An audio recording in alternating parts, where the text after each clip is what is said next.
It's your host, Holly, and it's time for a little teaser talk. What's up, everyone? We are here at day 2 at Inkcarceration, and we're here with Will from Earshot. What's going on, Will? How are you? Just cooling down from the show. Fun time. Awesome crowd. Awesome. Yeah, you guys just played earlier. Yep. How was the set? When was it that you felt the crowd's energy and you're like, all right, let's go. We're locked in. Yeah, I was really happy with the turnout for this early in the day. Yeah. In most festivals, there's not that many that come out early, but crowd was awesome. I felt like they had a pretty good set. Looking forward to doing it again. Nice. Very cool. Well, as you know, but viewers who are watching this post-incarceration coverage, Incarceration is special because it's held at the Ohio State Reformatory. Right. As you guys can Shawshank see, Redemption. Shawshank Redemption, our beautiful background, as you guys can see here. How much do you actually know about the prison? Just the movie. Just the movie. This is much more about- Well, you are in a movie. treat today because my girl Sunny has a lot of great fun facts for you. So the other night, I actually fell down a deep, deep rabbit hole about the Ohio State Reformatory. And if you had to guess, first of all, how much do you think it cost to build this visit? I mean, it's a lot of stone It's 250,000 square feet. and a lot of stone. I'm going to say, what year was this built? It was built beginning in the 1800s, so like 1880s. 10 grand. 10 grand. It was $1.3 million. That's a lot of money for back then. If So- we even have that money in print back then. So they actually had to keep on asking the state for more money because they were running out of funds to build it. This is my favorite thing to tell people because I think it's so wild. How much do you think it sold for whenever it was bought by the Reformatory Preservation Society? What year did it sell? Sold in 1994 after the movie. After Shawshank Redemption came out. Somewhere in the ball. Can I do a ballpark range, or are we going for like exact? I'll say 20 to 30 million. 20 to 30 million? That's crazy, and you're wrong. It sold at auction $1.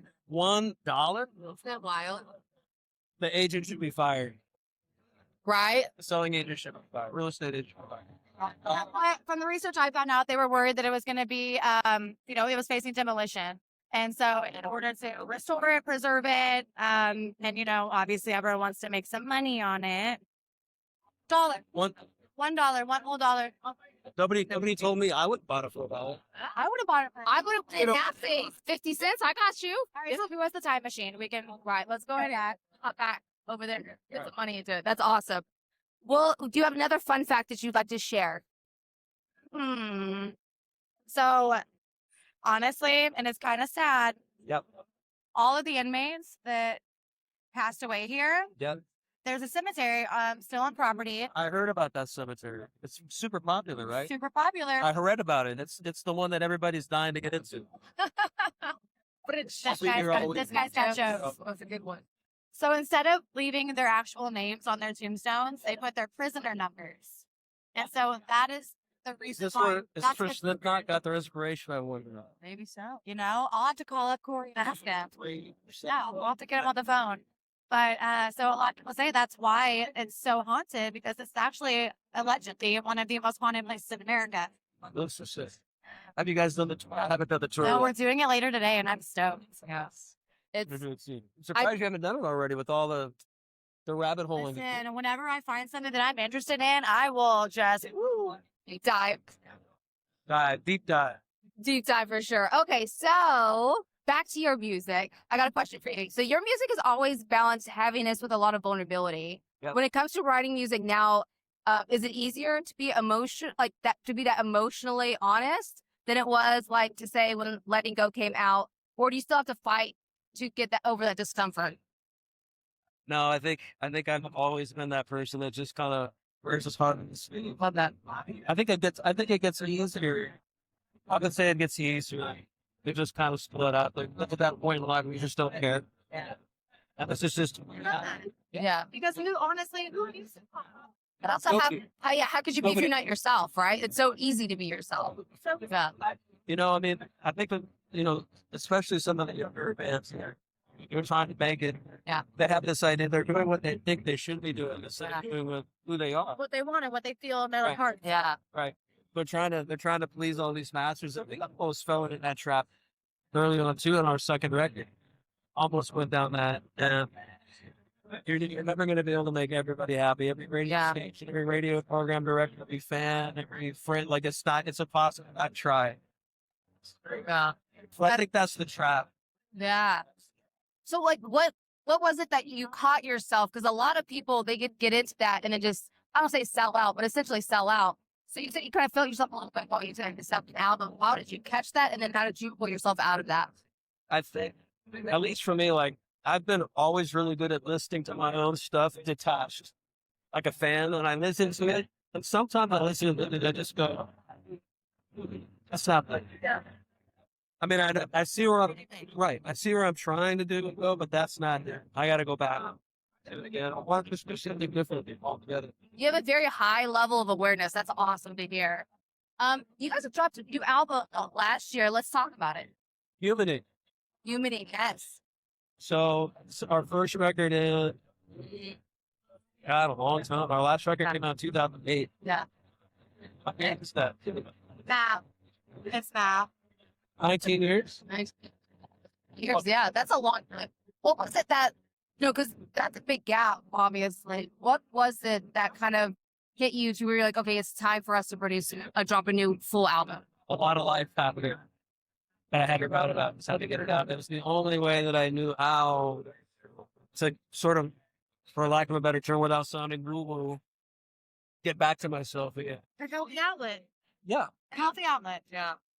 Some people go to therapy, which I do also sometimes, but for me, that's what it is being able to write down and get out. And that's what that record was. So, I don't know. I also got kind of dancing.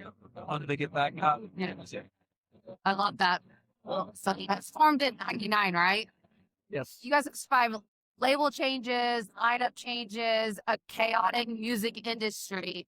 What do you think about it? The band that keeps that band alive versus so many other bands in that area that have disappeared over time? I'm not really sure the answer to that question.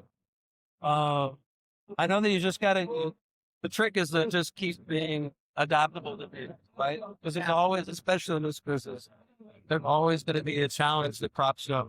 Nothing ever goes smooth along. Eventually the wave comes crashing down and you just have to be able to get back up and swim back out again. So I think that's the trick. And if you can keep doing that, and if you keep writing music like that's it. It's a numbers game, right? It's just staying out there and just keeping at it. And I think that applies with anything in life, whatever you're doing, music. If you're trying to do whatever, be an actor, actress, start your own business, I think the same laws and logic apply. I love that. So this is Teaser Talk. So we love to end our episodes with a quick teaser for fans. What can we tease fans with to be able to look out for from you guys without giving too much away? Oh, we just did a record deal with Judge and Jury, SB Records, which is Howard Pence's label. And we have a brand new single coming August 24th. So pretty soon. And then we have another song that we're releasing with them in the fall, which I think people are really going to love because it's a remake. I'll just leave it at this. It's a remake of a very popular song that we recorded and is also going to have a guest featured female vocalist. Oh, lots of teasers. That's good. How's that?